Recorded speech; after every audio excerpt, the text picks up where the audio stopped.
Hello everyone, welcome to my new academy channel. Common diseases in human, जो common diseases हैं humans में, अब उसके बारे में पढ़ेंगे।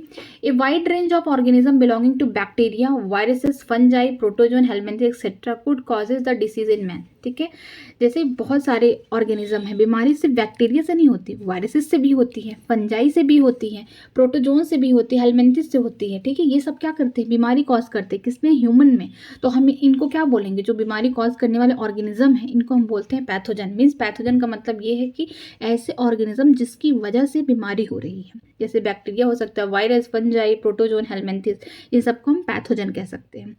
Most parasite are therefore pathogen as they can harm to the host by living in or them. ठीक है, कुछ पैरासाइट्स ऐसे होते हैं। पैरासाइट्स का मतलब ये होता है कि वो अपने होस्ट की बॉडी पे रहेंगे। ठीक है, कोई ऑर्गेनिज्म है, किसी की बॉडी पे है, या तो ऊपर रहेगा। ये पैरासाइट क्यों बोले जाते हैं? क्योंकि अपने होस्ट की बॉडी पे इसको क्या चाहिए? फूड चाहिए, शेल्टर चाहिए, खाने के लिए खाना, रहने के लिए जगह। या तो उसका अपर पार्ट हो सकता है, मतलब कि बॉडी के आउटसाइड रह सकता है, या फिर बॉडी के अंदर भी रह के वो पैरासाइट वाला काम कर सकता है। मीन्स न्यूट्रिशन मिलेगा और साथ में रहने के लिए जगह भी। ठीक, आगे देखते हैं। The pathogen can inter our body by various mean, multiply and interfere with the normal vital activity resulting in the morphological and functional damage. ठीक है, कोई पैथोजन है। पैथोजन क्या हो सकता है? बैक्टीरिया हो सकता है, वायरस हो सकता है, फंजाई हो सकता है, प्रोटोजन, हेलमिंथेस, इनमें से कोई भी पैथोजन आ गया। ठीक है, जो हमारे बॉडी में एंटर कर गया। ठीक है, और वहाँ पे क्या करेगा? अपना ग्रोथ करेगा। एक ही तो पैथोजन एंटर करेगा, लेकिन वो अपना क्या करेगा? रिप्रोडक्शन कर लेगा हाईली, ताकि अपने जैसे और ढेर सारे ऑर्गेनिज्म को वहाँ पे बना ले। ठीक है, फिर क्या करेगा? जब उसके ढेर सारे बन गए ऑर्गेनिज्म, तो इसके बाद क्या करेगा? जो हमारी नॉर्मल एक्टिविटी है, मान लीजिए, ठीक है, जो नॉर्मल एक्टिविटी, जैसे मान लीजिए कोई पैथोजन हमारे कहाँ पे आ गया हमारे लंग्स में। ठीक है, बैक्टीरिया सपोज करिए, तो क्या करेगी? पहले वहाँ पे ग्रो करेगी, फिर इसके बाद क्या करेगी? जो बैक्टीरिया है ना, वो फिर जो लंग्स के जो सेल हैं उनको डैमेज करना स्टार्ट कर देगी। ठीक है, कहीं ना कहीं वहाँ पे क्या करेगी? अपने आप को अडॉप्ट कर लेगी, उस जगह को, वहाँ पे रहेगी। इसके बाद क्या करेगी? हमको क्या देखने को मिलेगा? मॉर्फोलॉजिकली भी वो हमारी बॉडी को ख़राब करे, और साथ में फंक्शनली भी ख़राब हो रहा है। क्योंकि अगर लंग्स हमारा नहीं रहेगा तो हम डिफ्यूज़न कैसे करेंगे गैसेस का? ठीक है, फंक्शनली उसको ख़राब करे और मॉर्फोलॉजिकली उसको ख़राब करने में लगी हुई है। तो क्या करते हैं पैथोजन? पहले इंटर करते हैं बॉडी में ह्यूमन के, फिर वहाँ पे अपना क्या करते हैं? प्रोडक्शन कर लेते हैं, रिप्रोडक्शन करते हैं। मीन्स अपने आप को मल्टीप्लाई करते हैं, ढेर सारे अपने जैसे ऑर्गेनिज्म प्रोड्यूस करते हैं। फिर जब ढेर सारे उनके पूरे ऑर्गेनिज्म बन गए, तो वो आगे चल के जो भी ऑर्गन में उन्हें इफेक्ट करना है, वहाँ पे जाके इफेक्ट करेंगे, उनको मॉर्फोलॉजिकली डैमेज करेंगे। ठीक है, ऊपर से। और फिर क्या होगा? जब मॉर्फोलॉजिकली डैमेज हो रहा हमारा कोई भी ऑर्गन, तो उसका फंक्शन क्या होगा? ख़राब होना स्टार्ट हो जाएगा, फंक्शन उसका सही नहीं होगा। ठीक है, आगे देखते हैं। Pathogen has adopt to the life within the environment of the host. जो पैथोजन है ना, उसके पास कह सकते हैं एडॉप्टेशन बड़ी अच्छी है, तभी तो वो जाके बाहर से आके ह्यूमन की कहीं भी जहाँ पे उसको अफेक्ट करना, उस जगह को, वहाँ पे वो सर्वाइव कर ले जा रहा है। ठीक है, तो अडॉप्ट कर ले रहा है उस जगह पे रहने के लिए। जैसे कि एग्जांपल दिया है, the pathogen that enter the gut must know a way surviving in the stomach at low pH and resisting the various digestive enzyme. ठीक है, अगर कोई पैथोजन हमारे गट में आ रहा है, मीन्स हमारे डाइजेस्टिव सिस्टम में इंटर करना स्टार्ट कर रहा है, तो उसको कहीं ना कहीं पता है कि जो हमारे स्टोमच है उसमें क्या होता है? HCl निकल रहे हैं। तो इसका मतलब कहीं ना कहीं एसिड की सिक्रीशन हो रही है। जब एसिड की सिक्रीशन हो रही है, तो हमारे पेट में क्या होगा? पीएच क्या होगा? कम होगा, 7 से कम होगा, एसिडिक नेचर का होगा। तो पैथोजन को कहीं ना कहीं पता है कि जो स्टोमच है वहाँ पे बहुत सारे डाइजेस्टिव एंजाइम है, तो वो अपने आप को ऐसा अडॉप्ट कर लिया कि वो एसिड से भी नहीं खत्म होगा, और ना ही जो डाइजेस्टिव एंजाइम सिक्रीट हो रहे स्टोमच में, पेट में, उनसे भी खत्म नहीं होगा। मीन्स उसका अडॉप्टेशन देखो कितना हाई है। आगे देखते हैं। A few representative member from the different group of the pathogenic organism are discuss here along with the disease caused by them. ठीक है, कुछ रिप्रेजेंटेटिव मेंबर्स यहाँ पे लिए गए, जैसे कुछ बैक्टीरिया के हैं बीमारी, कुछ वायरस के हैं, कुछ फंजाई के, कुछ प्रोटोजोन, कुछ हेलमिंथेस की बीमारी हैं, जो हम लोग आगे पढ़ेंगे, अच्छे से डिस्कस करेंगे कैसे होता है और कैसे ठीक भी होगा, इसको बारे में देखेंगे, और किस कारण से भी होता है ये भी देखेंगे। ठीक है, आगे देखते हैं। Preventive and control measure against these diseases in general is also briefly describe. ठीक है, हम किस तरीके से इस बीमारियों से बच सकते हैं, कैसे हम उनको रोक सकते हैं ताकि हम हेल्दी रह सकें। जैसे अब बात करेंगे बीमारी नंबर पहला, मीन्स डिसीज पहला क्या है? Typhoid. Salmonella typhi is a pathogenic bacteria which causes typhoid fever in human. ठीक है, जो टाइफाइड फीवर है वो एक बैक्टीरिया की वजह से होता है। उस बैक्टीरिया का नाम क्या है? Salmonella typhi. मीन्स ये क्या है? ये इसका जीनस है और ये इसका स्पीसीज है, तो इसका नाम है सैल्मोनेला टाइफी। ठीक है। ये किसकी वजह से हो रहा है? एक बैक्टीरिया की वजह से हो रहा है। ये बहुत इंपॉर्टेंट है कि किसकी वजह से कॉज होता है और कौन सा उसका कॉजेटिक एजेंट है, नाम भी याद रहना चाहिए। ठीक, this pathogen generally enter the small intestine through the food and water contaminated with them and migrate to other organ through blood. ठीक है, ये जो बैक्टीरिया है, हम जो खाना खराब खाएंगे, मीन्स जो ऐसा खाना खाएंगे जो खुला है, ठीक है, अच्छे से प्रोटेक्ट नहीं किया गया है बाहर के चीज़ों से, ठीक है, जो पानी पी रहे हैं वो सही से फिल्टर नहीं है, कहाँ से पानी पी रहे हैं क्या पता, वहाँ पे ढेर सारे बैक्टीरिया ग्रो किए गए हैं पानी में। ठीक, तो हम क्या करते हैं, जो भी हम कंटामिनेटेड फूड खा रहे हैं या पानी पी रहे हैं, हम जब उसको पियेंगे तो हमारे बॉडी में इंटर कर जाएंगे। और ये बैक्टीरिया का अडॉप्टेशन देखिए, अगर हम कोई चीज़ खाएंगे तो सबसे पहले हमारे फूड पाइप से होते हुए जाएगा ईसोफेगस, फिर हमारे स्टोमच में, फिर हमारे धीरे धीरे कहाँ जाएगा, स्मॉल इंटेस्टाइन में जाएगा, फिर लार्ज इंटेस्टाइन, इस तरीके से जाएगा खाना ना। तो क्या होगा, इसके पास एडॉप्टेशन देखिए कि स्टोमच में रह ले रहा है ये बैक्टीरिया। खाना जो हम खा रहे हैं वो हमारे अंदर जाएगा, तो बैक्टीरिया भी साथ में ही जा रही है खाने के, और इसका एडॉप्टेशन देखिए कि हमारे पेट में रह ले रहा है एसिडिक नेचर में।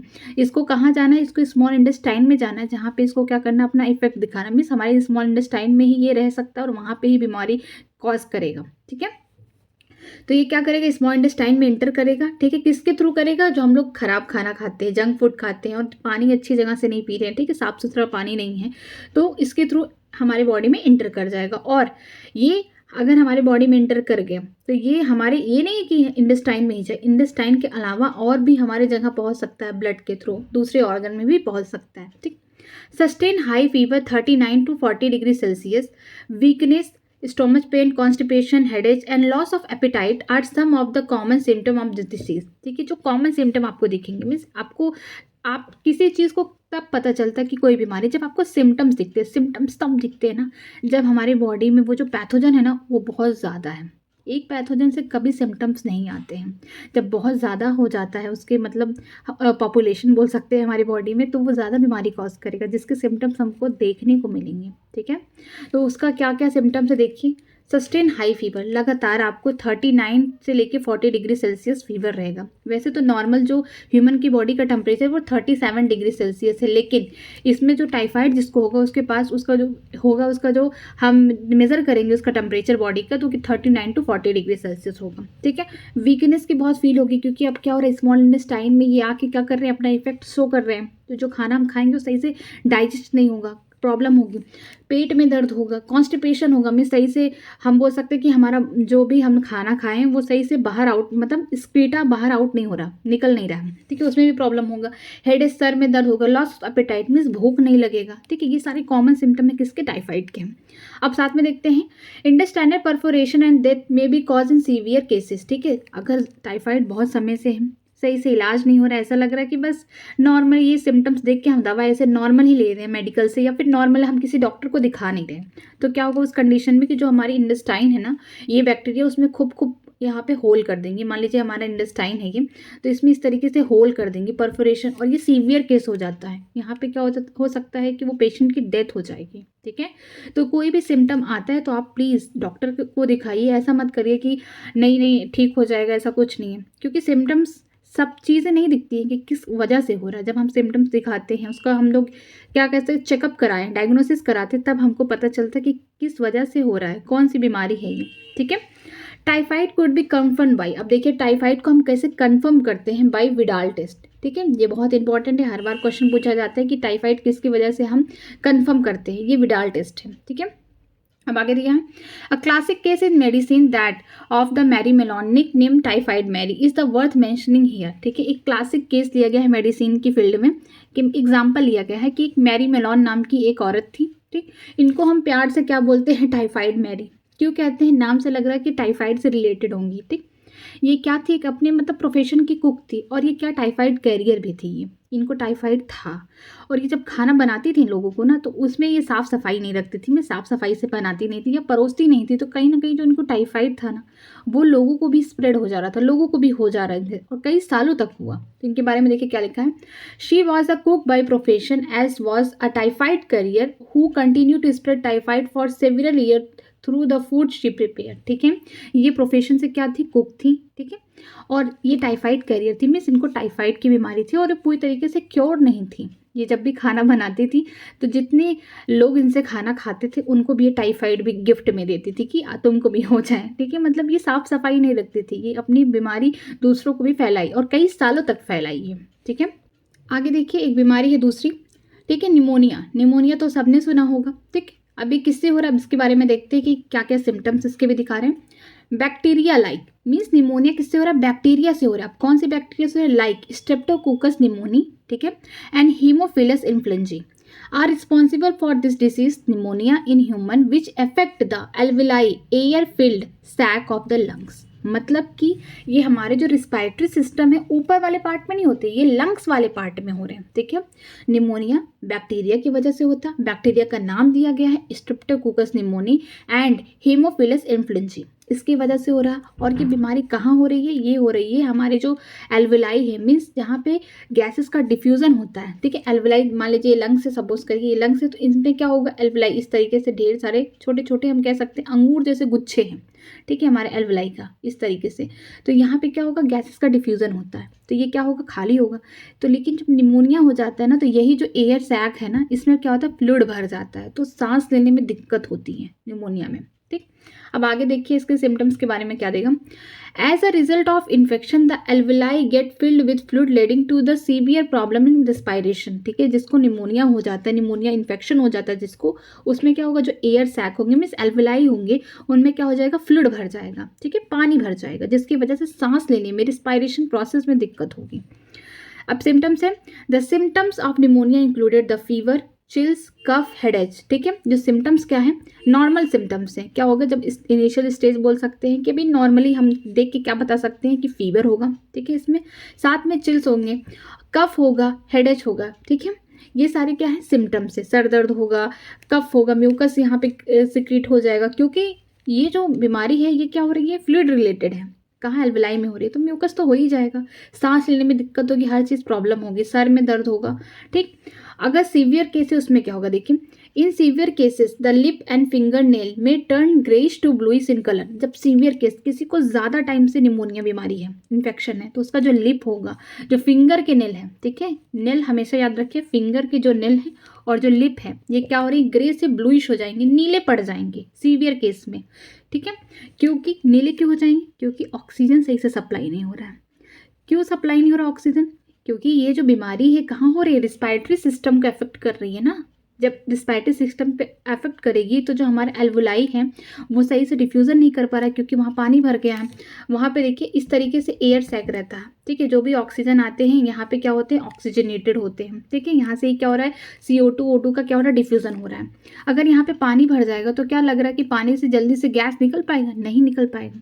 तो जिसकी वजह से क्या होगा कि जब ज़्यादा सीवियर केस हो जाएगा तो जो ऑक्सीजन की बॉडी में कमी होना स्टार्ट होने लगी, क्योंकि रिस्पायरेशन रेट में क्या हो जाएगा, कम हो जाएगा, वो रिस्पायरेशन में प्रॉब्लम हो जाएगी, तो रिस्पायरेटरी सिस्टम धीरे धीरे काम करेगा।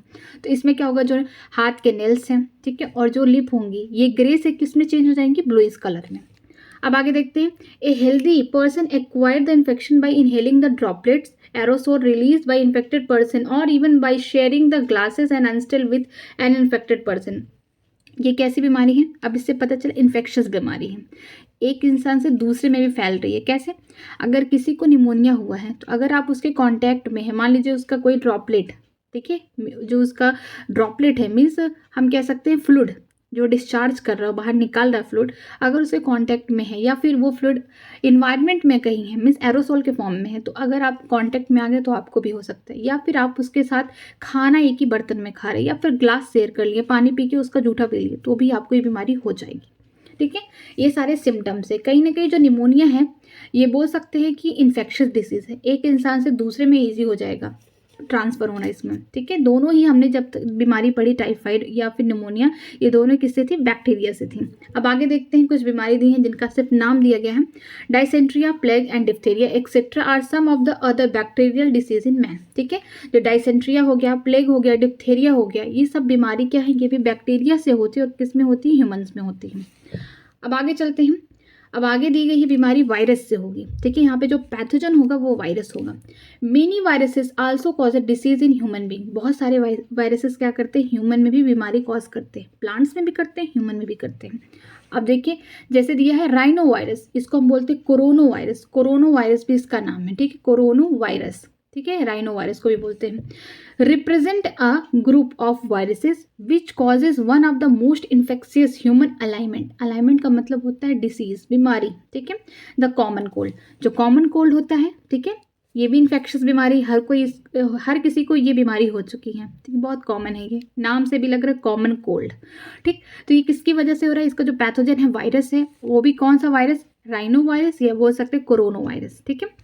दे इन्फेक्ट द नोज, ये नोज को कर रहे, and the respiratory passage but not the lungs, ठीक है, ये सबसे खास बात कि ये नोज को इफेक्ट करेंगे, यहाँ तक करेंगे, जो भी इसका इफेक्ट होगा नोज से लेके गले तक रहेगा, लेकिन ये हमारे जो नीचे वाले पार्ट है रिस्पायरेटरी सिस्टम में एल्वेलाई वाला जो पार्ट है लंग से, इनको इफेक्ट नहीं करेंगे। लेकिन निमोनिया में देखिए क्या हो रहा था, निमोनिया में ऊपर नहीं दिक्कत थी, ज़्यादा करके ना लंग्स वाले पार्ट में इफेक्ट देखने को मिल रहा था। तो यही डिफरेंस है निमोनिया और कॉमन कोल्ड में, कि दोनों ही क्या है, रिस्पायरेटरी ही प्रॉब्लम हो रही है। इसमें क्या हो रहा है, इसमें अपर रिस्पायरेटरी सिस्टम में दिक्कत है, सांस लेने पे और यहाँ तक की प्रॉब्लम हो रही है, लेकिन इसमें लोअर रिस्पायरेटरी सिस्टम में प्रॉब्लम है, लंग्स वाले पार्ट में प्रॉब्लम है। तो आगे देखिए सिम्टम्स क्या है, the common cold is characterised by a nasal coagulation and discharge, sore throat, soreness, cough, headache, tiredness etcetera which usually last 3 to 7 days। सबको पता है क्या होता है, जुकाम होता है, सर में दर्द, फीवर आने स्टार्ट हो जाता है, थकावट लगती है, आवाज़ में भारीपन हो जाता है, नेसल कोगुलेशन होता है, मीन्स डिस्चार्ज करते हैं म्यूकस को नाक से, ठीक है। ये सारे क्या है, कॉमन सिम्टम्स हैं, और ये बीमारी 3 से 7 दिन में अपने आप ठीक हो जाती है, ठीक है। अगर ज़्यादा दिक्कत होती तो मेडिसिन खाते, नहीं तो ये नॉर्मली 3 से 7 दिन में ये सही हो जाती है। Droplet resulting from the cough or sneeze as an infected person are either inhaled directly or transmitted through contaminated objects such as pen, book, cups, doorknob, computer keyboard और mouses etcetera and causes the infection in the healthy person, ठीक है। हम सब जानते हैं जो common cold है क्या, इन्फेक्शन डिसीज है, ठीक है। अगर कोई स्नीज कर रहा है, मीन्स कोई छींक रहा है, या फिर उसके जो ड्रॉपलेट है अगर एयर में है, या फिर डायरेक्टली कोई छींक रहा, आप उसके सामने खड़े हो गए, उसने रुमाल या फिर मुंह को नहीं ढका है, तो डायरेक्टली आप उसके ड्रॉपलेट को इनहेल कर लिए तो आपको हो सकता है, या फिर नॉर्मली वो कहीं पढ़ रहा है, किताब पे छींक दिया, या किसी मान लीजिए पेन पे, बुक पे, कप पे, डोर नोब पे, मीन्स दरवाजे जहाँ खोलते हैं जो कुंडी है उसको, उस पर भी, मतलब कहीं ना कहीं जितना भी चीज़ें इन्फेक्टेड पर्सन के कांटेक्ट में रहेगी, कहीं ना कहीं वायरस भी उसी के आसपास होगा, ठीक है। तो इससे क्या होगा, एक हेल्दी पर्सन को भी ये बीमारी हो सकती है। आगे चलते हैं। Some of the human disease are caused by, कुछ ह्यूमन की जो बीमारी है किसके द्वारा कॉज्ड हो रही है, प्रोटोजोन्स के द्वारा हो रही है, ठीक है। ये प्रोटोजोन्स को हमने कहाँ पढ़ा था, प्रोटिस्टा में पढ़ा था, ठीक है। फाइलम प्रोटिस्टा में भी प्रोटोजोन्स थे। अब इनसे कौन सी बीमारी हो रही है उनके बारे में पढ़ेंगे। You might have heard about malaria, A disease man have been fighting since many year, आपने सुना होगा मलेरिया के बारे में, एक ऐसी बीमारी जो सालों से इंसान में हो रही है, उससे इंसान लड़ रहा है, ठीक है। Plasmodium is a tiny protozoan is responsible for this disease, ठीक है। जो प्लाज्मोडियम है एक छोटा सा पार्टिकल है, किसका, हम बोल सकते हैं छोटा सा, ठीक है, इतना छोटा सा पार्टिकल है प्रोटोजोन का, ठीक है, प्लाज्मोडियम, जिसकी वजह से बीमारी हो रही है मलेरिया, ठीक। डिफरेंट स्पीसीज ऑफ प्लाज्मोडियम, यहाँ पे बहुत सारी स्पीसीज दिए, मीन्स कई तरीके की मलेरिया की बीमारी होती है, डिफरेंट स्पीसीज से डिफरेंट टाइप की मलेरिया की बीमारी होगी, किसी में ज़्यादा होगा, किसी में थोड़ा कम होगा, किसी में बोल सकते हैं नॉर्मल ही है, ठीक है। तो अब क्या है, Plasmodium vivax, Plasmodium malaria and Plasmodium falciparum, ठीक है, 3 दिया है। अब तीनों के बारे में देखते हैं। Are responsible for different type of malaria, ठीक है। जो प्लाज्मोडियम वाइवेक्स है या प्लाज्मोडियम मलेरिया या प्लाज्मोडियम फैल्सीफेरम, ये क्या करते हैं, डिफरेंट टाइप के मलेरिया को कॉज करते हैं। ऑफ दिस, इनमें से, ठीक है, इनमें से malignant malaria caused by the plasmodium falciparum is the most serious one and can even be fatal, ठीक है। इन तीनों में से सबसे जो डेंजरस मलेरिया किसकी वजह से होगा, फैल्सीफेरम की वजह से होगा, प्लाज्मोडियम फैल्सीफेरम। अगर ये सही से डायग्नोस नहीं किया गया, सही से ट्रीटमेंट नहीं हुआ इस मलेरिया का, तो इससे क्या होगा, इंसान की डेथ हो सकती है। यहाँ पे फैटल लिखा, फैटल का मतलब होता है डेथ, ठीक है। अब आगे चलिए देखते हैं कि मलेरिया की बीमारी कैसे होती। हम लोगों को अब तक क्या लगता था कि मलेरिया मच्छर से होता है, नहीं, मच्छर से नहीं, ये प्रोटोजोन से होता है, ये बीमारी प्लाज्मोडियम से होता है। मच्छर क्या है, हम बोल सकते हैं वेक्टर है, ये बीमारी को क्या कर रहा है, कैरी करके लाके हमारे बॉडी में डाल रहा है। ठीक है, तो मलेरिया जो है आज से जानिए किसी मॉस्किटो से नहीं होता। मॉस्किटो क्या है, एक वेक्टर है। ये बीमारी होती है प्रोटोजोन से, वो प्लाज्मोडियम है। ठीक है, अब आगे देखते हैं। Let us take a glance at the life cycle of Plasmodium. ठीक है, अब प्लाज्मोडियम के लाइफ साइकिल के बारे में पढ़ते हैं, जिसकी वजह से बीमारी क्या हो रही है, मलेरिया। प्लाज्मोडियम है क्या, उनके बारे में देखते हैं। Plasmodium enter the human body as a sporozoite infectious form through the bite of infected female Anopheles mosquito। जो प्लाज्मोडियम का इन्फेक्टेड फॉर्म कौन सा है, उसको बोलते हैं स्पोरोजोइट। ठीक है, ये जो स्पोरोजोइट है ना, ये कौन किसके पास प्रेजेंट है, ये प्रेजेंट है जो फीमेल एनोफिलीज मॉस्किटो है ना, मेल नहीं फीमेल औरतें हैं जो क्या करती हैं, बीमारी करवाती हैं। ठीक है, फीमेल एनोफिलीज जो मॉस्किटो है ना, इनके जो सलेवरी ग्लैंड है यहाँ पे जो स्पोरोजोइट से स्टोर हो जाते हैं। जब कोई फीमेल वाली एनोफिलीज आके किसी ह्यूमन को काटती है ना, तो वो तो अपना मील ले ही रही है, वो खून तो ले रही है, लेकिन साथ में अपनी सलेवरी ग्लैंड से स्पोरोजोइट भी हमारे ब्लड में रिलीज करा दे रही है। उसे क्या पता, फीमेल एनोफिलीज को नहीं पता है कि वो क्या बीमारी भी कॉज करती है। वो तो खून ले रही है किसी भी ह्यूमन को बाइट करके, लेकिन साथ में अपने सलेवरी ग्लैंड से निकाले स्पोरोजोइट, जो कि क्या कॉज करेगा, आगे चल के मलेरिया बीमारी कॉज करेगा। ठीक, द पैरासाइट्स, कौन से पैरासाइट, ये बात कर रहा है प्लाज्मोडियम की स्पोरोजोइट वाले फॉर्म को। ठीक है, the parasite initially multiply within the liver cell and then attack the red blood cell RBC resulting in their rupture. ठीक है, जो प्लाज्मोडियम है, ठीक है, जो उसका इन्फेक्टियस फॉर्म में कौन सा इन्फेक्शियस फॉर्म में स्पोरोजोइट, ये क्या है, एज अ पैरासाइट है। जब कोई फीमेल एनोफिलीज किसी ह्यूमन को बाइट कर ली, काट ली, तो क्या होगा, ये उसकी बॉडी में इंटर कर जाएगा स्पोरोजोइट्स। तो अब ये क्या करेगा आगे चल के, यही जो पैरासाइट है ना, ये आगे चल के जो उसका लीवर का सेल है, मीन्स जो लीवर होगा ना, उसके जो सेल में जाके क्या करेगा, अपने आप को डिवाइड करेगा, अपने आप को एसेक्सुअली क्या करेगा, रिप्रोडक्शन करेगा। कौन, ये जो प्लाज्मोडियम का स्पोरोजोइट वाला स्टेज, इन्फेक्शियस फॉर्म वाला स्टेज है, ये पैरासाइट क्या करेगा, वहाँ पे अपना ग्रोथ बढ़ाएगा, अपने जैसे औरों को पैदा करेगा। ठीक है, कहाँ पे, लीवर के सेल में एसेक्सुअली रिप्रोडक्शन करेगा। फिर इसके बाद जब वहाँ पे लीवर में अपने आप को ग्रो कर लिया, तो ये क्या करेगा, इस सेल को क्या करेगा, ब्लास्ट कर देगा। निकलना भी तो है बाहर अपनी पॉपुलेशन बढ़ाने के बाद, ये क्या ब्लास्ट करके फिर जो ब्लड में आरबीसी के सेल है ना, फिर उनमें ग्रो करेगा। फिर एसेक्सुअली यहाँ पे भी करेगा, एसेक्सुअल यहाँ पे भी करेगा। ठीक है, यहाँ पे भी जो पैरासाइट यहाँ पे भी ग्रो करेगा, फिर इनके भी सेल को क्या करेगा, रप्चर करेगा। ठीक है, आगे देखते हैं। The rupture of the RBC is associated with release of toxic material या सब्सटेंस बोल सकते हैं, जिसे हेमोजॉइन कहते हैं, which is responsible for the chill and high fever recurring every 3 to 4 days। Malaria का एक ही तो सिम्टम नजर आता है, अरे तुम्हें ज़्यादा ठंडी तो नहीं लग रही थी, ज़्यादा हाई फीवर तो नहीं था, यही लोग पूछते हैं ना जब मलेरिया होता है। कब ये जो हाई फीवर या ये चिल जो एकदम ठंडी एकदम लग रही है, कब होता है, जब लीवर सेल से क्या हो, लीवर के सेल से जब ब्लास्ट होके कहाँ पहुँच गई, ये पैरासाइट ग्रो होने के लिए आरबीसी के सेल में। आरबीसी के सेल में जब ये ग्रो कर जाएंगे ना, तो ये आरबीसी को सेल को भी क्या करेंगे, ब्लास्ट कर देंगे, रप्चर कर देंगे, फाड़ देंगे।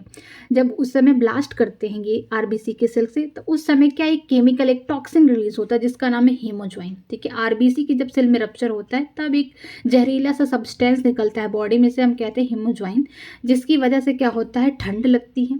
ठीक है, और क्या होता है, हाई फीवर आता है हर 3 से 4 दिन में। ठीक है, जो हम कहते हैं हर 3 से 4 दिन में ठंडी लग रही है या फीवर आ रहा है, कब आता है, जब आरबीसी में इनका प्रोडक्शन हो जाता है और ये क्या करते हैं, आरबीसी की सेल को रप्चर करके बाहर निकलते, उसी समय ये हेमोजॉइन, ये टॉक्सिक सब्सटेंस निकलता है, जिसकी वजह से हर 3 से 4 दिन में ठंड लग रही है, फीवर हो रहा है। ठीक, आगे चलते हैं।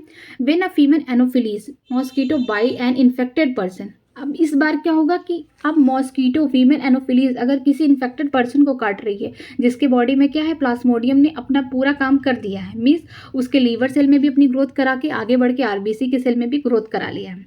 अब क्या होगा, अब उसको कोई अगर फीमेल मॉस्किटो काट रही है, मीन्स फीमेल एनोफिलीज काट रही है, तो उसके बाद क्या होगा, this parasite enter the mosquito body and under go further development, means कि जब कोई फीमेल मॉस्किटो काटेगी तो क्या लेगी, खून लेगी एज अ मेल, उसी खून में हमारे जो आरबीसी है उस ब्लड में ही तो है, तो वो क्या करेगी, आरबीसी को भी तो अंदर लेगी। तो फिर ये जो मॉस्किटो के बॉडी है उसमें आगे चल के ये लोग क्या करते हैं, अपना डेवलपमेंट करते हैं, मीन्स फर्टिलाइजेशन कर लेते हैं।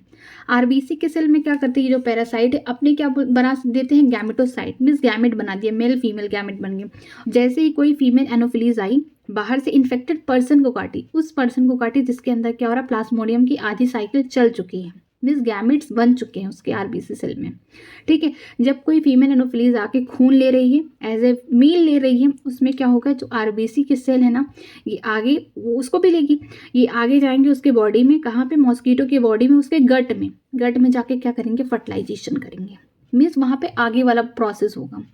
ह्यूमन के बॉडी में यही है कि जो प्लास्मोडियम है उसको क्या बनाना है, अपना गैमिट बनाना है। गैमिट कहाँ बनता है, गैमिट बनता है आरबीसी में। लेकिन जब कोई इन्फेक्टेड पर्सन को कोई फीमेल एनोफिलीज काटती है तो वो जब ब्लड दे रही, उसमें भी आरबीसी के जो सेल हैं ये जाएंगे, इनमें क्या होगा, इनमें जो प्लास्मोडियम का क्या होगा, इसमें गैमिट्स पाए जाएंगे। यही गैमिट्स कहाँ पे फ्यूजन करेंगे, फर्टिलाइजेशन करेंगे जो फीमेल एनोफिलीज है उसके गट में। आगे देखिए, the parasite multiply within them to form the sporozoite that are store in their salivary gland, ठीक है। जो पैरासाइट है ये आगे चल के क्या करेंगे, फर्टिलाइजेशन के बाद क्या करेंगे कि अपने आप को मल्टीप्लाई करेंगे, क्या बनाएंगे, स्पोरोजोइट, जो क्या है, इन्फेक्शियस फॉर्म है, ठीक है। ये इन्फेक्शियस फॉर्म है, कहाँ बन रहा है, फीमेल की बॉडी में बन रहा है, एनोफिलीज की बॉडी में बन रहा है, ठीक है। उसके गट में क्या हुआ, फर्टिलाइजेशन हुआ, फर्टिलाइजेशन होने के बाद क्या होगा, अपने आप को मल्टीप्लाई कर रहे हैं। अब ये जो स्पोरोजोइट है ये कहाँ स्टोर हो रहे हैं, स्टोर हो रहे हैं सैलिवरी ग्लैंड में हो रहे हैं, फीमेल एनोफिलीज के गट में क्या हुआ, फर्टिलाइजेशन हुआ, पूरा फर्दर डेवलपमेंट हो गया पूरी तरीके से, यहाँ पे स्पोरोजोइट्स बन गए। अब ये स्पोरोजोइट्स क्या करेंगे, ऊपर की तरफ आएंगे, उसके सैलिवरी ग्लैंड में स्टोर हो जाएंगे, ताकि जब ये नेक्स्ट किसी इंसान को काटे ना तो यहाँ से रिलीज हो जाए, फिर उसको बीमारी हो जाए, मलेरिया, ठीक। आगे देखते हैं, when these mosquito bite a human, the sporozoite are introduced into his or her body thereby initiating the event mentioned above, ठीक है। अब ये जो मॉस्किटो है जिसके बॉडी में क्या बन गया, पूरी तरीके से स्पोरोजोइट बन चुके हैं, मीन्स फर्टिलाइजेशन गट्स में हुआ है, और स्टोरेज कहाँ हुए, यहाँ पे हो गए हैं सैलिवरी ग्लैंड में। अब ये मॉस्किटो मीन्स फीमेल में होता है, ये इस चीज़ को याद रखिएगा, जो ये फीमेल मॉस्किटो एनोफिलीज अगर किसी भी इंसान को काट ली ना, बाइट कर ली, फिर से यही मलेरिया वाला प्रोसेस स्टार्ट हो जाएगा ह्यूमन में, कट करेगा तो वहाँ पे पहले सबसे पहले कहाँ जाएगा, लीवर के सेल में। वहाँ पे क्या करेगा, ये जो प्लास्मोडियम है या फिर बोल सकते हैं ये कि जो पैरासाइट है, ये सेक्सुअल रिप्रोडक्शन करके अपना क्या करेगा, ढेर सारा अपने जैसे ऑर्गेनिज्म बना लेगा, ठीक है। इसके बाद क्या होगा, या वहाँ के सेल को रप्चर करके कहाँ जाएगा, ब्लड में जाएगा। ब्लड में आरबीसी के जो सेल हैं वहाँ पे अपना ग्रोथ करेगा, मीन्स अपना रिप्रोडक्शन करेगा एसेक्सुअली। फिर जब आरबीसी का सेल जब रप्चर होगा ना, निकलेगा, तो वहाँ से एक टॉक्सिन सब्सटेंस भी निकलेगा जिसका नाम है हीमोज्वाइन। ये क्या करता है, हर 3 से 4 दिन में खूब ठंड लगेगी और एक हाई फीवर आएगा। तो यही सिम्टम्स को हम देख के तब पहचान जाते कि क्या है, मलेरिया है। बट अगर ज़्यादा नहीं पता चलता, अगर है ऐसी प्रॉब्लम, तो क्या होता है, ब्लड टेस्ट भी होता है इसके लिए, ठीक है। आगे देखते हैं, it is interesting to note that the malaria parasite required 2 host. ये बहुत जान के आपको आश्चर्य भी होगा कि जो मलेरिया के पैरासाइट, इसको 2 होस्ट चाहिए। पहला human and mosquito to complete their life cycle. पहला ह्यूमन हो गया, ह्यूमन में क्या हो रहा है, उसके गैमिट्स बन रहे कहाँ पे, आरबीसी के सेल में। और फीमेल जो एनोफिलीज है, यहाँ मॉस्किटो का मतलब है फीमेल एनोफिलीज, ठीक है। वहाँ पे क्या हो रहा है, गट में फर्टिलाइजेशन हो रहा है और स्टोरेज हो रहा है स्पोरोजोइट का सैलिवरी ग्लैंड में, ठीक है। तो प्लास्मोडियम की जो लाइफ साइकिल है 2 जगह कंप्लीट होती है, ह्यूमन में होती है और फीमेल एनोफिलीज में होती है। The female Anopheles mosquito is the vector और ट्रांसमिटिंग एजेंट टू, ठीक है। जो फीमेल एनोफिलीज हैं ये मच्छर क्या करती हैं, वेक्टर का काम करती है, इसे बीमारी को क्या करती है, फैला देती हैं, ठीक है। ये एज ए वेक्टर काम करती है, इसकी वजह से बीमारी नहीं होती है। अब आगे देखिए, डायग्राम दिया गया है, देखिए फीमेल का हाथ है ह्यूमन की, ठीक है। यहाँ पे लिखा है when the mosquito bite, another को छोड़िए, ठीक है। यहाँ पे लिखा है when the mosquito bites human sporozoite are injected with bite, ठीक है। जब कोई मॉस्किटो बाइट करेगी फीमेल एनोफिलीज, तो उसके सैलिवरी ग्लैंड में क्या है, ढेर सारे स्पोरोजोइट है जो कि इन्फेक्शियस एजेंट है, मीन्स इन्फेक्शियस फॉर्म है किसका, प्लास्मोडियम का। वो इंटर कर जाएगा उस ह्यूमन की बॉडी में जिसको कट किया, जिससे बाइट किया, ठीक है। वहाँ पे क्या करेगा, द पैरासाइट या फिर sporozoite reach the liver through blood, ठीक है। ब्लड के थ्रू कहाँ पहुंच जाएंगी, उसके लीवर के सेल में। ये जो लीवर है ना, लीवर के सेल में अपने आप को जो पैरासाइट स्पोरोजोइट क्या करेंगे, एसेक्सुअली रिप्रोड्यूस करेंगे। फिर क्या होगा आगे, the parasite reproduce asexually in the liver cell bursting the cell and the release into the blood, ठीक है। ये जाएंगे लीवर में, ये कहानी है 1/2 आवर में पहुंच जाते हैं, ठीक है। जैसे ही किसी को फीमेल एनोफिलीज बाइट की, ठीक है, तो जो स्पोरोजोइट है ना, ये ब्लड में चले जाते हैं और कहाँ, अपने लीवर, सबसे पहले लीवर को इफेक्ट करते हैं, तो लीवर में पहुंच जाते हैं। लीवर के सेल में क्या करते हैं, एसेक्सुअली क्या करते हैं, अपने आप को रिप्रोड्यूस करते हैं। और जब ये अपने आप को रिप्रोड्यूस कर लेते हैं तो ये जो सेल है, मान लीजिए लीवर की सेल है, इस तरीके से बस्ट हो जाएगी और यहाँ पे क्या निकल जाएंगी, यही स्पोरोजोइट्स निकल जाएंगे। अब ये कहाँ पहुँच गए, ब्लड में। फिर ब्लड में कहाँ जाएंगे, ब्लड में अटैक करेंगे आरबीसी को। ब्लड में तो बहुत सारी चीज़ें प्रेजेंट है, प्रोटीन प्रेजेंट है, डब्ल्यूबीसी है, ठीक है, और साथ में प्लेटलेट्स भी हैं। ये सारी चीज़ों में किसको चूज करता है, आरबीसी को चूज करता है। यहाँ पे क्या होगा, the parasite reproduce asexually in the red blood cell, bursting the red blood cell and causing the cycle of fever and other symptom. Release of parasite infect the new RBC cell, ठीक है। यहाँ से जो liver के cell से बाहर निकल गई हैं, रिप्रोड्यूस होकर अब कहाँ जा रही है, ब्लड में आरबीसी के सेल में। यहाँ पे भी क्या करेंगे, एसेक्सुअली रिप्रोड्यूस करेंगे। जब रिप्रोड्यूस हो जाएगा तो देखिए ये आरबीसी का सेल है, इस तरीके से बस्ट हुआ। अब इस कंडीशन में तो ढेर सारे स्पोरोजोइट जो बने वो तो निकलेंगे, और साथ में यहाँ पे एक टॉक्सिक सब्सटेंस निकलेगा जिसे बोलते हैं हीमोज्वाइन, जिसकी वजह से क्या होता है, चिल होता है, मीन्स ठंड खूब लगती है, और साथ में हाई फीवर आता है हर 3 से 4 दिन में, ठीक है। अब ये जो स्पोरोजोइट यहाँ पे जो बन के निकले हुए हैं आरबीसी से, फिर ये जाएंगे दूसरे आरबीसी के सेल को डैमेज करेंगे, मीन्स वहाँ पे अपना ढेर सारा रिप्रोडक्शन कर लिए सेक्सुअली, और वहाँ पे फिर क्या करेंगे, वहाँ पे भी उसको बस्ट कर दिए। अब जो सेल बस्ट हो गई तो खत्म हो गई ना, रप्चर करने के बाद ये सेल तो खराब हो गई ना। तो अब यहाँ देखिए सेक्सुअल स्टेज जब बोलते हैं गैमेटोसाइट डेवलप इन आरबीसी, जो सेक्सुअल स्टेज है स्पोरोजोइट के, या फिर हम गैमेटोसाइट जो स्टेज है स्पोरोजोइट के, कहाँ प्रोड्यूस हो रहे हैं, आरबीसी में, ठीक है। ये मेल होस्ट का काम खत्म हो गया, यहाँ पे मेल फीमेल गैमेट्स बन गए हैं।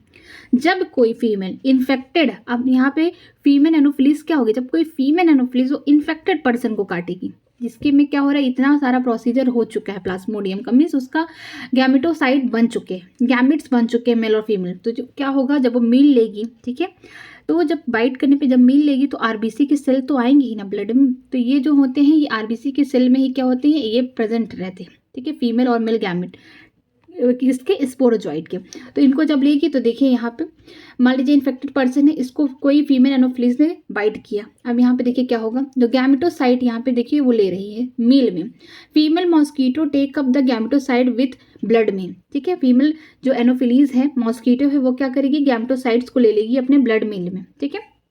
आगे देखिए fertilisation and development take place in the mosquito gut, ठीक है। जो फर्टिलाइजेशन है मीन्स मेल और फीमेल जो है आगे फ्यूजन करेंगे, फर्टिलाइजेशन करेंगे, कहाँ होगा, जो फीमेल का गट होगा वहाँ पे होगा, ठीक है, इस वाले पार्ट में। अब आगे देखिए यहाँ पे ये वाला देखिए लिखा है the mature infective stage, means sporozoite की मेच्योर है, इन्फेक्टिव है, मतलब ये पूरी तरीके से डेवलप हो चुका है स्पोरोजोइट यहाँ पे। Escape from the gut and migrate to the mosquito salivary gland, ठीक है। ये क्या होगा, गट से माइग्रेट करके कहाँ चले जाएंगे, सलेवरी ग्लैंड में। मीन्स यहाँ पे बोल सकते हैं कि जो फीमेल एनोफिलीज है वेक्टर का भी काम कर रही है, और आधी जिंदगी किसकी है, प्लाज्मोडियम की कंप्लीट हो रही है। ह्यूमन में क्या हो रहा है, एसेक्सुअल रिप्रोडक्शन हो रहा है प्लाज्मोडियम का पूरी तरीके से। यहाँ पे गैमेट्स केवल बन रहे हैं ह्यूमन के बॉडी में एज अ होस्ट, लेकिन जब फीमेल एनोफिलीज उस इन्फेक्टेड पर्सन को बाइट करेगी तो वो अपने ब्लड मील में वो सारे सेल लेगी आरबीसी के, जिसमें क्या है, गैमेट्स बने हैं, और यही गैमेट्स आगे चल के क्या करते हैं, फर्टिलाइजेशन करेंगे, फर्दर डेवलपमेंट करेंगे मॉस्किटो के गट में, मीन्स ये वाले पार्ट में, गट में करेंगे। फिर जब ये पूरी तरीके से यहाँ पे फर्टिलाइजेशन के बाद डेवलपमेंट हो गया, मीन्स मेच्योर इन्फेक्टिव स्टेज जो स्पोरोजोइट के बन गए हैं, अब ये क्या करेंगे, गट से कहाँ पे स्टोर हो जाएंगे, वहां से निकल के अब आएंगे सलेवरी ग्लैंड में स्टोर हो जाएंगे, ठीक है। ये देखिए सलेवरी ग्लैंड में, यहाँ पे देखिए सलेवरी ग्लैंड है, यहाँ पे क्या हो रहा है, स्टोर हो गए स्पोरोजोइट। जब अगली बार यही जो फीमेल एनोफिलीज है, जिसमें क्या है, स्पोरोजोइट्स पूरी तरीके से मैच्योर होकर स्टोर हो गए, कहाँ पे, सलेवरी ग्लैंड में, जो स्पोरोजोइट बन गए हैं यहाँ पे स्टोर है, ठीक है। जब यही फीमेल एनोफिलीज क्या करेगी, किसी इंसान को काटेगी, तो फिर यही सारा साइकिल फिर कंप्लीट होगा, ठीक है। तो मतलब कि जो प्लाज्मोडियम है जिसकी वजह से मलेरिया कॉज हो रहा है, उसको 2 होस्ट की जरूरत है। एक पहला ह्यूमन हो गया, क्योंकि अगर ह्यूमन नहीं रहेगा तो उसके गैमेट्स नहीं बनेंगे, ठीक है। इसके बाद क्या है, फीमेल एनोफिलीज है, ठीक है। आगे देखते हैं, आगे एक दूसरी बीमारी है, जो दूसरी बीमारी है उसको बोलते हैं अमेबियोसिस या बोलते हैं अमेबिक डायसेंट्रिया, ठीक है। नाम से लग रहा है कि कुछ तो ऐसा है, लोचा होगा, लूज मोशन टाइप का, ठीक है। यहाँ पे आप देखिए इसका कॉजेटिक एजेंट क्या है, ये भी प्रोटोजोन ही है। Entamoeba histolytica is a protozoan parasite in a large intestine of the human which causes the amoebiasis या अमेबिक डायसेंट्रिया, ठीक है। जो अमेबियोसिस होता है ये किसकी वजह से होता है, ये भी प्रोटोजोन की वजह से होता है, ठीक है। प्रोटोजोन पैरासाइट की वजह से हो रहा है, और उसका नाम क्या है, एंटा अमीबा हिस्टोलिका, इसका नाम है एंटा अमीबा हिस्टोलिका। ये क्या करती है, ये लार्ज इंटेस्टाइन को अफेक्ट करती है। जैसे हमने पढ़ा था किससे, टाइफाइड में क्या होता है, बैक्टीरिया की वजह से हो रहा है, जिसका नाम था सैल्मोना टाइफी। वो कहाँ पे करती है, स्मॉल इंटेस्टाइन में, वहाँ पे डैमेज कर रही थी, सब कुछ खराब कर रही थी। इनका जो जगह है एमेबियोसिस होने की जो बीमारी है, एंटा अमीबा हिस्टोलिका, कहाँ पे इफेक्ट अपना दिखाएंगे, लार्ज इंटेस्टाइन में, वो भी कौन से पार्ट, कोलान वाले पार्ट में अपना इफेक्ट दिखाएंगे, ठीक है। अब सिम्टम्स देखिए इस बीमारी के। Symptoms of this disease included constipation, abdominal pain and cramps, stools with excess mucus and blood clot. ठीक है, अब ये लार्ज इंटेस्टाइन में हो रही है। हम जैसा कि जानते हैं स्मॉल इंटेस्टाइन में पूरी तरीके से जो एब्जॉर्प्शन है न्यूट्रिएंट का हो जाता है। बाकी जो वेस्टेज बचते हैं, मीन्स हम कह सकते हैं अनडाइजेस्टेड जो फूड है वो आगे कहाँ जाते हैं, लार्ज इंटेस्टाइन में जाते हैं। तो लार्ज इंटेस्टाइन में अब क्या होगा, वहाँ पे जो सिम्टम्स देखने को मिलेंगे, कॉन्स्टिपेशन में सही से क्या कह सकते हैं, पेट साफ नहीं होगा। ठीक है, साथ में एब्डोमिनल पेन होगा, पेट में दर्द होगा, क्रैम्प्स आएंगे, क्रैम्प्स का मतलब कि कुछ चिभेगा, इस तरीके का पेन होता है। ठीक है, stools with excess mucus and blood clot, मतलब कि जो स्क्रेटा बाहर निकलेगा, फीकल मैटर जो बाहर निकलेगा उसमें क्या होगा, ढेर सारे म्यूकस होंगे। ठीक है, और साथ में ब्लड क्लॉट भी होंगे, मीन्स खून के थक्के भी निकलेंगे। क्यों? क्योंकि जो लार्ज इंटेस्टाइन है, कोलान वाला पार्ट है, वो किसी से अफेक्टेड है, किससे, जो प्रोटोजोन पैरासाइट है, इसकी वजह से क्या हो गया, अफेक्ट हो गया, इसकी वजह से बीमारी यहाँ पे है। तो जिसकी वजह से जो फीकल मैटर बाहर स्क्रेट आउट होंगे, उनमें म्यूकस भी आएगा, साथ में ब्लड के क्लॉट्स भी देखने को मिलेंगे। ठीक है, ये ब्लड के क्लॉट कहाँ से आएंगे, जो लार्ज इंटेस्टाइन का कोलान वाला पार्ट है ना, वहाँ पे बैक्टीरिया धीरे धीरे ये क्या करते हैं, उसके सेल को डैमेज करना स्टार्ट करते हैं, तो यही ब्लड के क्लॉट बाहर निकलते हैं। हाउस फ्लाई, अब देखिए यहाँ पे कौन वेक्टर है। House fly act as the mechanical carrier and serve to transmit the parasite from the faeces of the infected person to food and food product thereby contaminating them. ठीक है, जो यहाँ पे हाउस फ्लाई है ये vector का काम करती है, मीन्स कि हाउस फ्लाई कैरी करती है इस बीमारी को एक जगह से दूसरी जगह। ठीक है, ये जो हाउस फ्लाई होती है ना, ये क्या करती है, हाँ सबने देखा है, मक्खी बहुत गंदी जगह भी बैठती है, बहुत, आप खाना खोल के रख दीजिए, मीन्स उसको कवर मत करिए, वहाँ पे बैठ जाएगी, किसी भी जगह बैठ जाती है फूड प्रोडक्ट पे, कहीं से भी आके। तो क्या होता है कि उसके ऊपर कहीं ना कहीं ये जो बीमारी वाले बोल सकते हैं प्रोटोजोन पैरासाइट है, ये क्या होते हैं, कैरी हो जाते हैं, जिसकी वजह से जब वो कहीं खाना खा रही है, कुछ कर रही है, वहाँ पर मतलब चिपकी हुए होते हैं इसके बॉडी पर, ये वहाँ पर चले जाते हैं। और जब इंसान कोई उस खाने को खा लिया, कंटामिनेटेड फूड को खा लिया, तो उसको भी ये बीमारी हो जाती है। ठीक है, तो ये जो हाउस फ्लाई होते हैं ये मैकेनिकल कैरियर होते हैं। ठीक है, आगे देखिए, drinking water and food contaminated by faecal matter are the main sources of infection. ठीक है, जो फीकल मैटर है, ऐसे इंसान का जो फीकल मैटर है जिसमें क्या है, एक्सेस ऑफ ब्लड, म्यूकस आ रहा है उसके फीकल मैटर से, अगर वहाँ पे मक्खी, मान लीजिए ऐसा इंसान है जो मतलब बोल सकते हैं कि बाहर ही मतलब वो वॉशरूम नहीं यूज़ कर रहा, मीन्स वो खुली जगह पे शौचालय कर रहा है। ठीक है, तो वहाँ पे क्या होगा कि जो उसका वेस्टेज है, मीन्स वेस्टेज का मतलब है फीकल मैटर जो है वो खुली जगह है, तो वहाँ पे क्या होगा, ढेर सारे मक्खी वगैरह सब कुछ सराउंडिंग में होंगे। तो अगर वो कांटेक्ट में आ गए, जो मक्खी है उसके फीकल मैटर के कांटेक्ट में आ गए, ठीक है, तो क्या होगा, जो म्यूकस है, जो ब्लड क्लॉट है, इसी में क्या है, यही जो प्रोटोजोन है ये प्रेजेंट है, मीन्स एंटामीबा हिस्टोलिका प्रेजेंट है। ठीक है, जिसकी वजह से क्या होगा, जब मक्खी उसके फीकल मैटर पे बैठ के कहीं फूड के प्रोडक्ट पे बैठ गई, तो वो क्या कर ली, कैरी कर ली। ठीक है, इसको कैरी करके क्या कर ली, वहाँ पे ट्रांसफर कर ली। अब जो वो फूड प्रोडक्ट खाएगा जिसमें वो मक्खी बैठी, उसको ये बीमारी हो जाएगी। तो हमको पानी भी साफ पीना है। ठीक है, मीन्स कहीं ये कंटामिनेट ना हो गया, मीन्स ये उसके स्क्रेटा या फीकल मैटर से कहीं टच में तो नहीं आ गया ये वाटर, या जो हम खाना खा रहे हैं वो भी साफ सुथरा तो है, कहीं ये जो मक्खी तो नहीं बैठ गई है, क्योंकि जो ये मक्खी है मीन्स हाउस फ्लाई, ये क्या है, मैकेनिकल कैरियर है। ठीक है, जिसकी वजह से क्या हो, जो मेन सोर्सेस है इस इन्फेक्शन के, वो ड्रिंकिंग वाटर और जो कंटामिनेटेड फूड है इसकी वजह से होते हैं। आगे देखिए, आगे बीमारी दी है एस्केरियासिस। अब हेलमिंथिस की बीमारी आ रही है। Ascariasis, the common round worm and wuchereria the filariasis worm are the some of the helminths which are known to be pathogenic to human. ठीक है, अब यहाँ हमने देखा कि बैक्टीरिया से दो बीमारी, टाइफाइड निमोनिया, वायरस से देखा कॉमन कोल्ड हो रहा था। ठीक है, प्रोटोजोन से देखा मलेरिया हुआ, और साथ में अमेबियोसिस हो गया। अब हम देखेंगे हेलमिंथिस से बीमारी होगी। जैसे पहली बीमारी क्या है, एस्केरियासिस होगी, दूसरी जो कि वचेरिया होगी। ठीक है, ये फ्लेरियल वर्म है। हम एस्केरियासिस को बोल सकते हैं कि ये क्या है, राउंड वर्म है। वर्म कैसे होते हैं, राउंड, इनको कट करने पे क्या होंगे, गोले गोले से निकलेंगे। और जो फ्लेरियल वर्म है वो क्या है, वचेरिया है। अब आगे पढ़ते हैं बीमारी एस्केरियासिस। ठीक है, Ascaris an intestinal parasite causes the ascariasis, means की जो एस्केरियासिस बीमारी है किसकी वजह से हो रही है, एस्केरिसिस किस वजह से हो रही है, एस्केरिस की वजह से, जो कि राउंड वर्म है। ठीक है, कहाँ पे हो रही है, इंटेस्टाइन वाले पार्ट में हो रही है, मीन्स इंटेस्टाइन को इफेक्ट करते हैं। Symptom of this disease including internal bleeding होगा, muscular pain, fever, anaemia and the blockage of the intestinal passage. ठीक है, क्या होगा, इनकी जो सिम्टम्स इस बीमारी के एस्केरिसिस से इंटरनल ब्लीडिंग होगा, ठीक है। जब फीकल मैटर डिस्चार्ज होगा तो साथ में ब्लड भी आएगा खूब। उसके साथ साथ मस्कुलर पेन होगा बहुत ज़्यादा पैरों में, या बोल सकते हैं पेटों में, जहाँ पे मसल्स ज़्यादा है वहाँ पे पेन होगा। साथ में फीवर भी आएगा। खून की कमी होगी। खून की कमी क्यों हो जाएगी? क्योंकि इंटरनल ब्लीडिंग हो रही है, खून निकल रहा है फीकल मैटर के थ्रू, ठीक है। साथ में ब्लॉकेज होगा इंटेस्टाइनल पासेज। इंटेस्टाइनल पासेज का मतलब ये है कि जो ये इस इंटेस्टाइन है ना, इंटेस्टाइन क्या है, एक पाइप है। वहाँ पे जब ये ढेर सारे एस्केरिसिस अपने आप को इस तरीके से ग्रो कर लिए ना, सबने नूडल्स देखा होगा, नूडल्स तो कैसे होते हैं, इस तरीके से होते हैं। ऐसे ही एस्केरिसिस भी हो जाते हैं। जब बीमारी एस्केरिसिस होती है, जो एस्केरिस होती है ना, ये भी क्या होती है, नूडल्स के फॉर्म में होती है। इस तरीके से मान लीजिए हमारा ये इंटेस्टाइन है, तो वहाँ पे जो एस्केरिस है अपने आप को ऐसे ग्रो करके इस तरीके से ब्लॉक कर देती है। जब ब्लॉकेज हो जाएगा तो कोई भी चीज़ यहाँ से अच्छे से पास नहीं होगा, जो फीकल मैटर है सही से पास नहीं होगा, तो ये क्या करती है, ब्लॉकेज भी कर देती है कभी कभी, ज़्यादा जब इनका ग्रोथ हो जाता है। The eggs of the parasite are excreted along with the fecus of the infected person which contaminated the soil, water, plant, etc. ठीक है। इनका जो कंटामिनेटेड चीज़ क्या है, अंडे हैं, ठीक है। जब फीकल मैटर कोई इंसान डिस्चार्ज करे, जिसको मान लीजिए एस्केरिसिस हो गया, ठीक है, जो उसका एक्सक्रीटा है, उसका फीकल मैटर है ना, तो उसके फीकल मैटर में क्या देखने को मिलेंगे, छोटे छोटे अंडे देखने को मिलेंगे, एग देखने को मिलेंगे, किसके, एस्केरिस के, ठीक है। यही जो अंडे हैं ना, यही आगे चल के बीमारी पैदा करेगी, ठीक है। जो इसको ले लिया मीन्स सॉइल को ये खराब कर देगा, ठीक है। वाटर वहाँ पे अगर मान लीजिए तो वाटर में भी एक्स आगे चल गया और कोई से पानी को सही से नहीं साफ नहीं किया, मीन्स फिल्टर नहीं किया, ऐसे ही पी लिया, तो उसको ये बीमारी हो जाएगी। प्लांट्स में भी इफेक्ट करते हैं, ठीक है। मान लीजिए कुछ प्लांट ऐसे होते हैं जो ग्राउंड से अटैच होते हैं।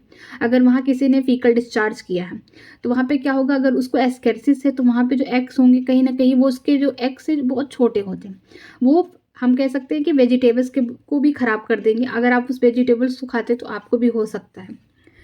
A healthy person acquire this infection through contaminated water, vegetable, fruit etcetera. एक हेल्दी पर्सन है, ये कहाँ से इसको बीमारी होगी, contaminated water, vegetable, fruit, means कि जो हम चीज़ें खाते हैं, जैसे कि जो ग्राउंडेड है, में जो सॉयल है, क्योंकि ये सीधी से ये बीमारी डायरेक्टली होगी नहीं है, डायरेक्टली ये क्योंकि इन्फेक्शस तो है नहीं, ये बीमारी किसी न किसी थ्रू होगी, ठीक है। तो जो फीकल मैटर है किसी भी इन्फेक्टेड पर्सन का जिसको एस्केरिसिस है, तो उसमें क्या होगा, एग का डिस्चार्ज होगा, ठीक है। जब एग का डिस्चार्ज होगा उसके फीकल मैटर पे, अगर वो एग जो है किसके कांटेक्ट में आ गया, फ्रूट के आ गया या वाटर के आ गया, वेजिटेबल पे, अगर उसे कोई इंसान हेल्दी पर्सन खा ले तो उसको भी ये बीमारी हो जाएगी, ठीक है, ठीक है। अब हम पढ़ते हैं एलिफेंटियासिस या फिर फिलारियासिस बोलते हैं इस बीमारी का नाम है। चलिए स्टार्ट करते हैं। वचेरिया, वचेरिया बेनाक्रॉफ्टी एंड वचेरिया मेलाई, ठीक है। ये दो स्पीसीज दिए गए हैं, एक बेनाक्रॉफ्टी दिया गया, दूसरा मेलाई दिया गया है। The filarial worm causes A slowly development of the chronic inflammation of organ in which they live for many year, usually the lymphatic vessel of the lower lymph and the disease is called elephantiasis और the filariasis, ठीक है। जो वचेरिया है इसके दो species हैं, एक बेनाक्रॉफ्टी एक मेलाई है, ठीक है। ये क्या करती हैं, बीमारी कॉज करती हैं। कहाँ पे ये रहती हैं, ये देखिए इस ये डायग्राम के थ्रू देखिए कि ये जो लोअर लिम्फ है इस वाले पार्ट में, और कहाँ प्रेजेंट होती है, कई सालों तक। ये जो हेलमिंथिस है कई सालों तक उस इंसान के अंदर प्रेजेंट रहेंगे जिसमें ये क्या करती है, इंटर कर गई है, ठीक है। तो यहाँ पे क्या होगा, जो इसका लोअर बॉडी पार्ट है, जो लोअर बॉडी पार्ट है वहाँ पे कहाँ पे रहेंगी, जो लिम्फ्स होते हैं, लिम्फ्स के वेसल्स होते हैं उस सिस्टम में आ जाती है और कई साल तक वहाँ रहती है और धीरे धीरे क्या करती है, इन्फ्लामेशन कराती है ऑर्गन में, मीन्स सूजन। यहाँ पे देखिए जो स्वेलिंग हुई है ये इसी हेलमिंथिस की वजह से हुई है, जिसकी वजह से क्या हुआ, इसका एक पैर हाथी जैसा दिखने लगा है, ठीक है। जो इसी बीमारी को हम हिंदी में ये भी कहते हैं हाथी पाँव, ठीक है। अब आगे देखते हैं। The genital organ is also affected resulting in gross deformity. इसके साथ साथ हमने ये भी देखा कि ये लोअर लिम्फ में तो हो ही रही है, और इसके साथ साथ जो जेनाइटल ऑर्गन है वो भी क्या है, डिफेक्ट हो गया, उसमें भी क्या देखने को मिल रही है कि हेलमिंथिस ने अफेक्ट कर दिया है।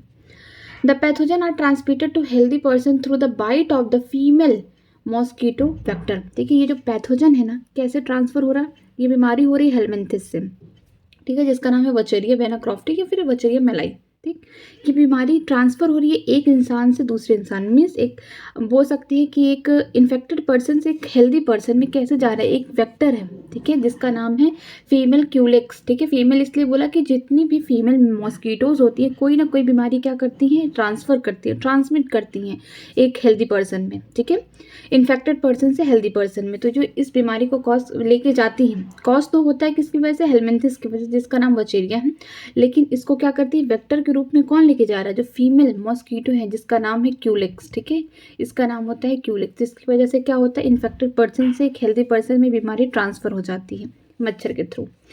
आगे देखते हैं, many fungi belonging to genera Microsporum, Trichophyton and Epidermophyton are the responsible for ringworm, which is one of the most common infectious disease in man। जैसे कि हमने देखा है, सबको पता है कि रिंगवॉर्म से बहुत ज़्यादा बीमारी होती है, ठीक है। रिंगवॉर्म तो सबको पता होगा, जैसे कि दांत, ठीक है। इसमें क्या होता है, फंगस के कुछ जेनरा होते हैं जिसकी वजह से रिंगवॉर्म जैसी बीमारी होती है। जैसे कि पहला जेनरा का नाम है माइक्रोस्पोरम, दूसरा है ट्राइकोफाइटोन, तीसरा है एपिडर्मोफाइटन। इसका एक शॉर्टकट में बोल सकती हूँ मेट, ठीक है। मेट मीन्स मिला, ठीक है। मेट इसे याद कर सकते हैं, माइक्रोस्पोरम, ठीक है। ई फॉर इपिडर्मोफाइटोन हो गया, टी फॉर हो गया ट्राइकोफाइटोन। ये क्या है, जनरा है फंगस के, जिसकी वजह से क्या हो रहा है, रिंगवॉर्म हो रहा है। ये बहुत ज़्यादा इन्फेक्शियस है। अगर किसी इंसान को हुआ है, अगर आप उसके टच में हैं, टच का इन द सेंस कि मतलब उसने कोई, मान लीजिए उसके सर में हुआ है, ठीक है, उसने कॉम यूज़ किया, अगर आप वही कॉम यूज़ कर ले रहे हैं इन्फेक्टेड पर्सन से, तो आपको भी ये रिंगवॉर्म हो जाएगा, ठीक है। तो ये इन्फेक्शियस डिसीज है। आगे देखते हैं, appearance of dry scaly region on various part of the body such as skin, nail and scalp are the main symptom of this disease. इस बीमारी का मेन सिम्टम क्या है कि जहाँ पे भी ये होगा दांत, वो क्या होगा, उस एरिया वो क्या होगी, बहुत ड्राई होगी, बहुत स्क्लेरी मीन्स आपको वहाँ पे बहुत ईचिंग होगी, खुजली होगी, जिसकी वजह से ऊपर की जो स्किन है, ठीक है, हम ये भी कह सकते हैं कि जो अपर स्किन है वो क्या होगी, धीरे धीरे हटने लगेगी, ठीक। इसके साथ साथ क्या होगा, ये कहाँ कहाँ प्रेजेंट होंगे, स्किन में हो सकते हैं, ठीक है। जो हमारे नेल है यहाँ पे भी हो सकते हैं और स्काल्प पे भी हो सकते हैं, सर में। हम जैसे रूसी कहते हैं ना, डैंड्रफ कहते हैं, ये भी क्या होते हैं, फंगस से ही होते हैं वो। आगे देखते हैं, this lesions are accompanied by intense itching, ठीक है। ये जो लेसन हो रहे हैं, ये किसकी वजह से हो रहे हैं, ज़्यादा खुजली की वजह से हो रहे हैं कि ऊपर वाली जो सरफेस है वो क्या हो जाए, रफ हो जा रही है, ऊपर से जो स्किन की जो लेयर है वो भी धीरे धीरे हटने लगती है इसमें। Heat and moisture help these fungus to grow which makes them to thrive in the skin fold such as those in the groin or between the toes, ठीक है। हीट और मॉइस्चर मीन्स दोनों चाहिए कि इस फंगस को grow करने के लिए हीट मॉइस्चर चाहिए, मीन्स गर्मी भी रहना चाहिए, नमी भी। ज़्यादा करके हम कह सकते हैं रिंगवॉर्म कब होता है, गर्मी के सीज़न में होता है, समर सीजन में होता है, जब बहुत ज़्यादा गर्मी होती है और पसीने निकले होते हैं और हीट भी, बाहर से आप धूप में हैं और हीट भी है, तो आपको बहुत चांसेस है कि रिंगवॉर्म हो सकते हैं उस टाइम, क्योंकि इनका जो फेवरेबल कंडीशन या बोल सकते हैं इनकी जो ग्रोथ है ना, ज़्यादा ऑप्टिममली किस में होगी, हीट और मॉइस्चर में होगी, ठीक है। और कहाँ होने की ज़्यादा चांसेस हैं, ज़्यादातर के जो थाइक्स हैं, ठीक है, थाइक्स के बीच में जगह है वहाँ पे हो सकती हैं, और दूसरा जो पैरों की उंगलियां हैं उनके बीच में जो स्पेसेस हैं वहाँ भी हो सकती हैं। यहाँ पे लिखा है grown or between the toys. आगे देखते हैं, ringworm generally acquired from the soil और बाय यूजिंग टॉवल, क्लॉथ और even the com of infected individual, ठीक है। जो रिंगवॉर्म है ये जनरली कहाँ से हो सकती है, सॉइल से हो सकती है, क्योंकि पैथोजेंस क्या है, हर जगह प्रेजेंट है। सॉइल हो गया, एयर हो गया, वाटर हो गया, हर जगह प्रेजेंट है, ठीक है। जो फंगस है ये ईजिली हर जगह प्रेजेंट होते हैं, फंगस और एक बैक्टीरिया हर कंडीशन में सर्वाइव कर जाते हैं, ठीक है, हर जगह प्रेजेंट होते हैं।